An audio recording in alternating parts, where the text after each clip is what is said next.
Hola, ¿qué tal, querido alumno? ¿Cómo estás? Espero que te encuentres bien.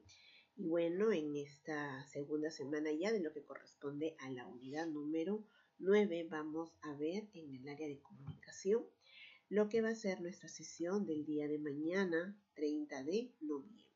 ¿Ya? Entonces, sabemos ya el nombre de nuestra unidad, de nuestra última unidad. Organizamos nuestra celebración navideña desde el entorno virtual, ¿no? El valor que estamos transmitiendo, que estamos conociendo y que estamos reforzando en esta unidad es el valor de la generosidad. ¿Ya? Entonces tenemos el área, la competencia, capacidades y desempeños y vendría a ser nuestra experiencia de aprendizaje número 3. ¿No? ¿Qué vamos a hacer? El día de mañana vamos a planificar la escritura del texto narrativo, en este caso de nuestro cuento navideño a partir de la información de los textos leídos. ¿No? Como todos los días, recordamos y damos lectura también a los acuerdos de convivencia, que son muy importantes para llevar de manera exitosa nuestras sesiones, ¿no? Y bien, vamos a iniciar entonces, como todos los días, con recogiendo los saberes previos, ¿no?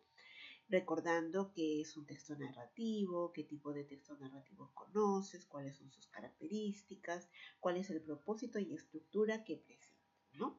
Yo te he traído aquí un cuentito bonito, bueno, relacionado a lo que vamos a hacer, al producto final, que sería, bueno, un cuento navideño, ¿no? Nuestro árbol de Navidad.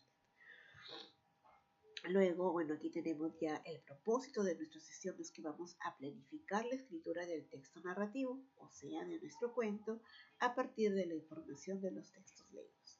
Hay una información muy importante que te voy a transmitir el día de mañana. Sabemos muy bien que la estructura del cuento es que tiene un inicio, tiene un nudo y tiene un desenlace, ¿no?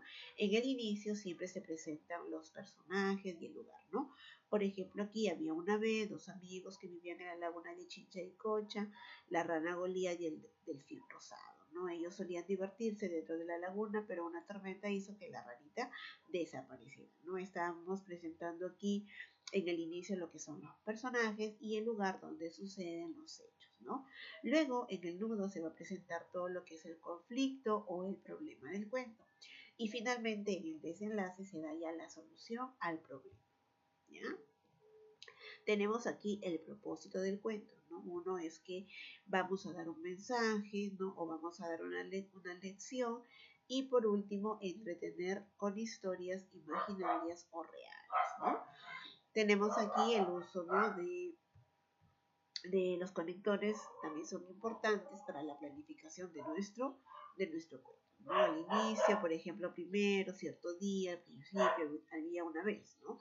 En el nudo, luego, poco tiempo después, más tarde, después, una hora más tarde, después de un tiempo, de pronto. Y los conectores que voy a utilizar en el desenlace pueden ser al final, finalmente o por último, ¿no? Luego tenemos aquí, vamos a iniciar entonces, chicos, con la escritura de nuestro texto narrativo, ¿no? Ustedes ya sabemos que para cada planificación necesitamos responder estas preguntas. ¿Qué es lo que vamos a escribir? ¿Para qué vamos a escribir? ¿Quiénes van a leer nuestro cuento navideño? ¿Qué vamos a necesitar? ¿Y dónde lo vamos a publicar? ¿No? Es importante también reconocer los elementos ortográficos y los elementos gramaticales que vamos a utilizar en nuestro cuento, ¿no? Para que nuestro cuento tenga una estructura ordenada, coherente, que se pueda comprender, ¿no? Dice, necesitamos saber qué elementos ortográficos y gramaticales vamos a utilizar en la producción de nuestro cuento, ¿no?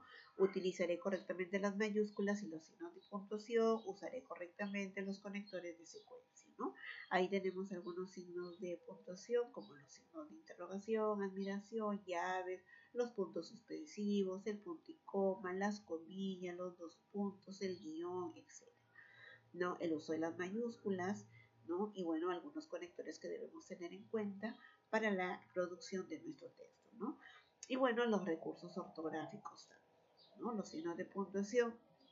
Aquí tenemos un breve concepto, ¿cierto? De lo importante que es utilizar estos conectores para nuestros productos finales, ¿no? Y los elementos gramaticales, más que todo vamos a utilizar los conectores de secuencia, porque recuerden que un cuento es secuenciado, ¿no? Que es lo que sucede al inicio, luego y después o finalmente, ¿no? Casi son los mismos conectores que utilizamos para la elaboración de nuestro texto instructivo, ¿no? ¿Recuerdan? Muy bien, entonces aquí tenemos, ¿no? En el inicio qué conectores les hago recordar nuevamente a través de esta diapositiva, qué conectores debo utilizar al inicio de mi cuento, qué conectores debo utilizar en el nudo y qué conectores debo utilizar al final de mi producto, ¿no? Y bueno, viene aquí el trabajo autónomo, dice inicia la planificación de texto de la escritura de tu texto narrativo, copia los cuadros de planificación en tu cuaderno, completa los cuadros con la información solicitada, ¿ya? Y bueno, aquí tenemos ya el cuadrito de planificación con las preguntas que te mencioné anteriormente, qué escribiremos, para qué escribiremos, quiénes leerán nuestros textos narrativos, qué necesitamos y dónde lo vamos a publicar, ¿no? Y bueno, aquí también este cuadrito es importante sobre los signos de puntuación que conocemos, ¿no? Para qué se usan los signos de puntuación, qué son los conectores, qué son los conectores de secuencia, qué conectores de secuencia se usan al inicio de un cuento, qué conectores se usan en el nudo y qué conectores se usan al final de un cuento, ¿no? Y bueno, al final tienes tu fichita de autoevaluación, la cual completarás según los criterios que te doy aquí. ¿Ya? Entonces eso es lo que vamos a hacer el día de mañana, la planificación de nuestro cuento navideño.